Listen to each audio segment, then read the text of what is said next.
কোনো প্রকার ঝামেলা ছাড়াই বিকাশ থেকে আপনি কিভাবে লোন নিতে পারেন আজকের এই ভিডিওতে আপনাদের দেখাবো। তো এজন্য সরাসরি চলে আসতে হবে আপনার বিকাশ অ্যাপে।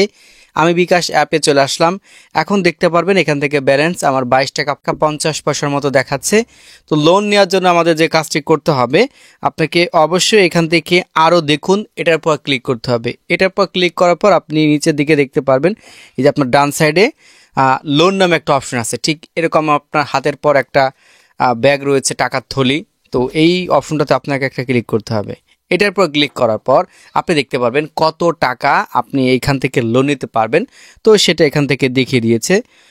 এখানে আপনি 500 টাকা থেকে শুরু করে আপনি 30,000 টাকার মতো লোন নিতে পারবেন। তবে সেটা হচ্ছে আপনার লেনদেনের উপর বেসিস করে আপনি কম বেশি আর কি পাবেন। এখন অনেকের এখানে দেখা গেছে যে আপনি এটার জন্য এলিজিবল না। কেন এলিজিবল না? এটার জন্য আপনাকে আপনার তথ্যগুলো হালনাগাদ করতে হবে। যারা করেন নাই এটা করে নেবেন। আর এরপর আপনার বিকাশ অ্যাকাউন্টে কিছু টাকা রাখতে হবে আর কি। যদি আপনি টাকা নাই রাখেন মোটে, তো সেক্ষেত্রে তো কোম্পানি আপনাকে লোনটা দিবে না। তো আশা রাখি বিষয়টা বুঝতে পারতেছেন।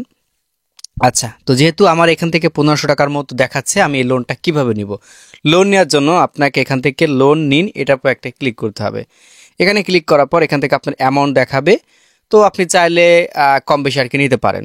তো এখানে যেটা দিয়ে দিয়েছে, আপনি 1500 টাকা বেশি তো নিতে পারবেন না আর কি, আপনার যেটা দেখায়। তো আপনি চাইলে এখান থেকে 500 টাকা নিতে পারেন বা 1000 টাকা নিতে পারেন।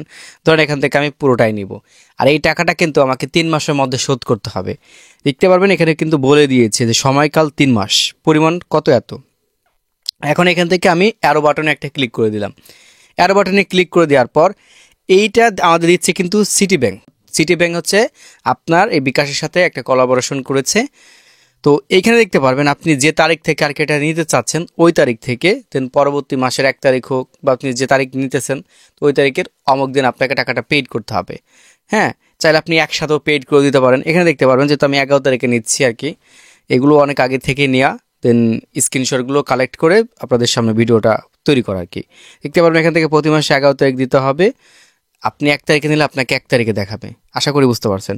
তারপর এখান থেকে ব্যাংকের প্রসেসিং ফি 8 টাকা 62 পয়সা।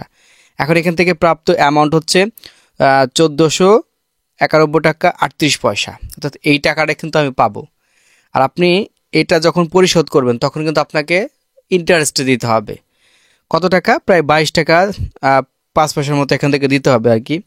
ঠিক আছে, মোট ইন্টারেস্ট এবং ইন্টারেস্ট রেট হচ্ছে 9.0%। এটা আপনাকে দিতে হবে, যেহেতু আপনি তাদের কাছ থেকে লোন নিতেছেন, আপনাকে একটা ইন্টারেস্ট দিতে হবে। তারা কিন্তু আপনাকে ফ্রিতে দেবে না।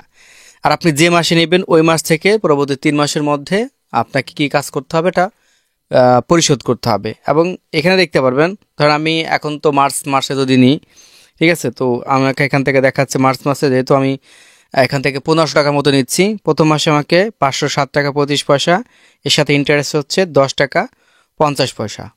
বুঝতে পারছেন? এই যে নিচে আসল কত, এর সাথে ইন্টারেস্ট যোগ হয়েছে টোটাল।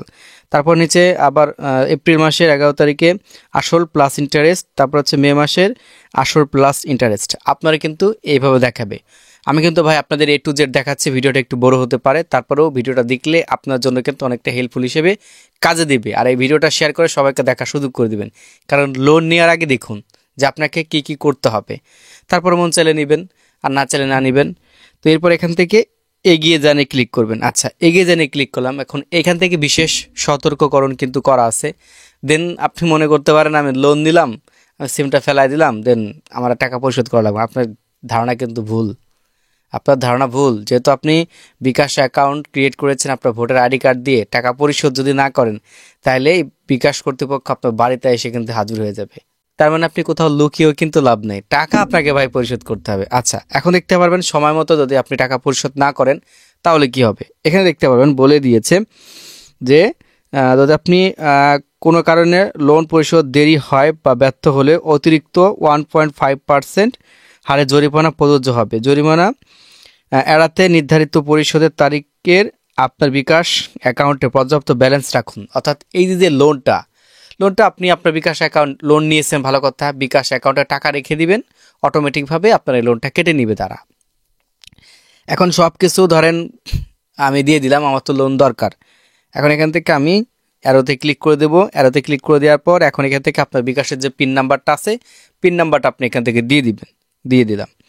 দিয়ে দেওয়ার সাথে সাথে এখন এখান থেকে ট্যাপ করব, দেন কত টাকা লোন নিচ্ছেন সেটা দেখাবে, মোট কত পরিশোধ করতে হবে আমাকে সেটা এখান থেকে দেখাচ্ছে। ট্যাপ করে ধরার সাথে সাথে আমার মূল ব্যালেন্সে আমাকে টাকাটা দেখিয়ে দেবে, অথবা আপনি স্টেটমেন্টে গেলেও কিন্তু দেখতে পারেন। এবং এই যে টাকাটা চাইলে আপনি একসাথে, ধরেন এখন আপনি লোন নিয়েছেন, ঘন্টাখানিক পরেও কিন্তু আপনি পরিশোধ করে দিতে পারেন।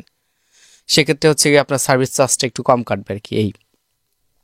তো এই ছিল আপনাদের সাথে ছোট্ট একটা ভিডিও শেয়ার করা, আশা রাখি বুঝতে পেরেছেন যে কিভাবে বিকাশ থেকে আপনাকে লোন নিতে হবে। আর লোন পরিশোধ করার সিস্টেম একই, জাস্ট ওই অপশনটাতে যাবেন, নিচের দিকে অপশন পাবেন, ক্লিক করে দেবেন, আপনার ব্যালেন্স থেকে টাকা কেটে নেবে। আশা করি এই ভিডিওতে আপনাদের আমি ক্লিয়ারভাবে বোঝানোর চেষ্টা করেছি। ভিডিওটা যদি ভালো লাগে ভিডিওটা বেশি বেশি শেয়ার করে সবাইকে দেখা সুযোগ করে দেবেন। তো ধন্যবাদ সবাইকে ধৈর্য সহকারে আমাদের ভিডিওটি দেখার জন্য।